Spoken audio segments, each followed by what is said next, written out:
नमस्कार दोस्तों, स्वागत है आपका खास तौर से सीबीएसई पैटर्न पर आधारित जो 10वीं के स्टूडेंट है उनका।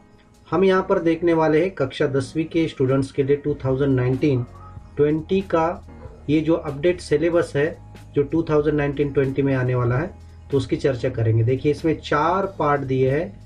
क खंड अपठित अवबोधनम 10 अंक का है, ख खंड रचनात्मक कार्यम 15 अंक का है, ग खंड अनुप्रयुक्त व्याकरणम 25 अंक का है और घ खंड पठित अवबोधनम 30 अंक का है। तो क्या क्या आएगा इसमें नए सिलेबस के अंतर्गत, देखते हैं। दोस्तों, मैं बताना चाहता हूं 02+ संस्कृत सीबीएसई हमारा यूट्यूब चैनल है। इसको आप जरूर सब्सक्राइब करें, अभी तक सब्सक्राइब नहीं किया है। और सब्सक्राइब करने के पश्चात वहां पर जो बेल का आइकॉन बटन आता है उसको जरूर क्लिक करें, ताकि भविष्य में आने वाले जितने भी वीडियोज है आपको सही समय पर मिलते रहें।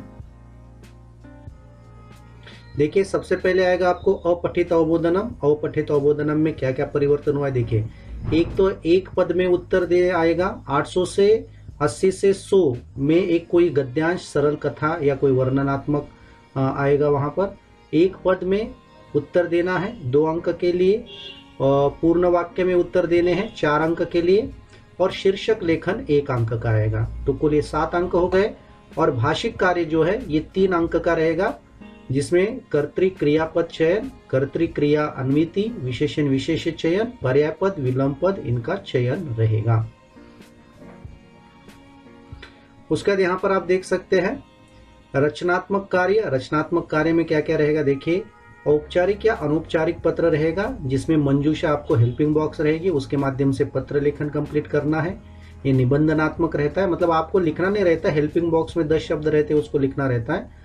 5 मार्क्स होते हैं, 10 फिलिंग द ब्लैंक्स होते हैं। फिर चित्र वर्णन अथवा अनुच्छेद लेखन, ये भी निबंधनात्मक होता है। 5 वाक्य होते हैं और 5 मार्क्स के होते हैं। हिंदी या अंग्रेजी भाषा से संस्कृत में अनुवाद पूर्ण वाक्यात्मक होता है, 5 अंक का। तो संपूर्ण भार जो है, संपूर्ण कुल अंक इसके होते हैं रचनात्मक कार्य के 15।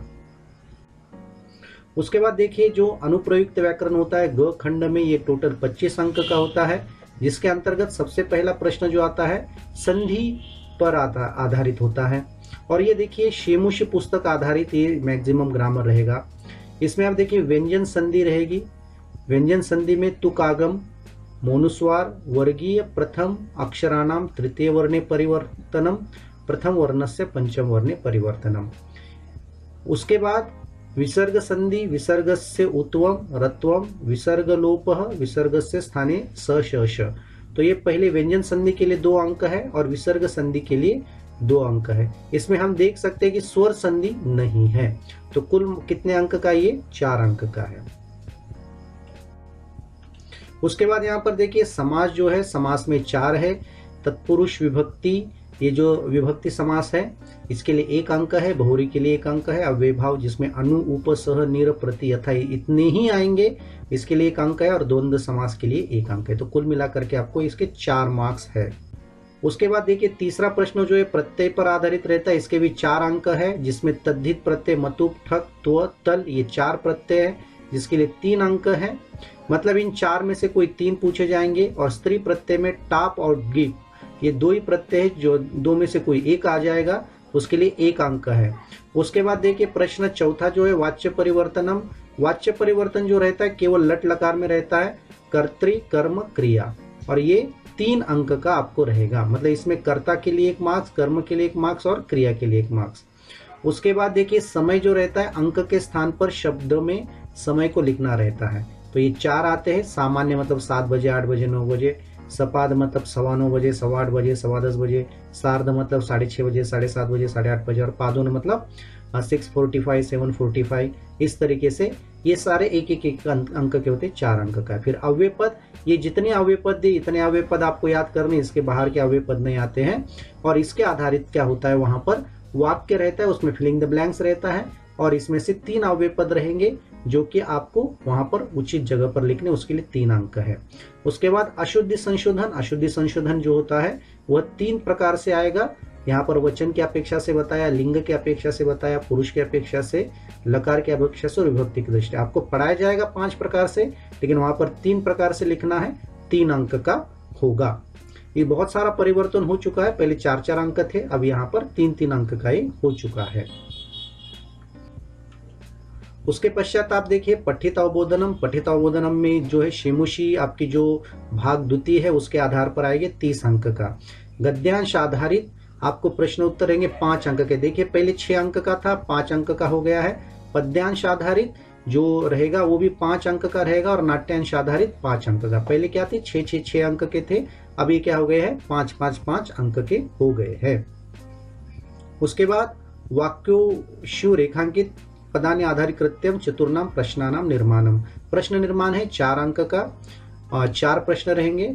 उसके बाद श्लोक का अन्वय करना है, तो 2 श्लोक रहेंगे जिसके अंतर्गत 8 फिलिंग द ब्लैंक्स रहते हैं आधे आधे अंक के, या एक श्लोक का भावार्थ आपको, भावार्थ रहता है अर्थ नहीं रहता, संस्कृत में रहता है और उसके भी फिलिंग द ब्लैंक्स रहता है, तो ये 4 अंक का होता है। घटनाक्रम के अनुसार कथा लेखन, ये नया अभी फिर से डाल दिया है, ऐड किया है, पिछले साल ही 9th स्टैंडर्ड में भी था ये 4 अंक का है। फिर पर्याय पद और विलोम पद का मेलन अथवा वाक्यों में प्रयोग करना है, तो ये जो है ये 3 अंक का रहेगा। तो पाठ से आधारित होकर लघु उत्तरात्मक प्रश्न यहाँ पर रह सकते हैं। अब ये देखिए आपको जो बुक है ये शेमुशी संस्कृत पाठ्य पुस्तक द्वितीय भाग है 10वीं के लिए, जिसमें से लेसन के नाम है सूचि पर्यावरणम बुद्धिर बलवती सदा व्यायामः सदा पत्यः शिशुलालनम जननी तुल्यवत्सला सुभाषितानि सौहार्दम प्रकृते। उसके बाद विचित्र साक्षी ही सुक्तय भूकंप भीषिका, ये परीक्षा के लिए नहीं रहेगा, आपको खाली पढ़ना है, पढ़ने के लिए है। प्राण्यभ्योपि प्रियसरित अन्योक्तय, अन्योक्तय भी परीक्षा के लिए नहीं, मतलब कुल मिलाकर के 10 इसमें से लेसन है जो आपको परीक्षा के लिए रहेंगे। और आप देखिए यहाँ पर लिखा है दशमः पाठ और द्वादश मतलब 10th और 12th लेसन जो है ये अन्योक्त केवलम पठनार्थम वर्तते, खाली पढ़ना है आपको, ये एग्जाम में इसके संदर्भ में एक भी प्रश्न पूछा नहीं जाएगा। उसका देखिए पाठ्य पुस्तक कौन कौन से, सबसे पहले तो शेमुशी पाठ्य पुस्तक भाग 2 है, संशोधित संस्करण मतलब 2018 का संस्करण लेना है आपको। अभ्यासवान भव भाग 2 व्याकरण विधि अतिरिक्त पढ़ने के लिए, मतलब ये आपको ग्रामर का आधार बनाने के लिए रहेगा। दोस्तों वीडियो आपको कैसे लगा हमें जरूर बताएं। आगे जो रहेगा ये आपका प्रश्न पत्रिका का विश्लेषण रहेगा कि आपको 10th स्टैंडर्ड में किस तरह का पेपर आएगा और उसमें अंक विभाजन किस तरह का रहेगा, इसके हम चर्चा करेंगे। यदि आपको वीडियो पसंद आया है तो 0-2+ संस्कृत सीवीएस यूट्यूब चैनल को जरूर सब्सक्राइब करें। हमारी वेबसाइट भी www.ztped.com, वहां पर जाकर सारे कंटेंट देखें और ztped एंड्रॉइड ऐप को भी डाउनलोड करें। कमेंट्स करें, लाइक करें, शेयर करें और आपको किस तरह की वीडियो चाहिए इसके हमें जरूर जानकारी दें। धन्यवाद दोस्तों, नमो नमः।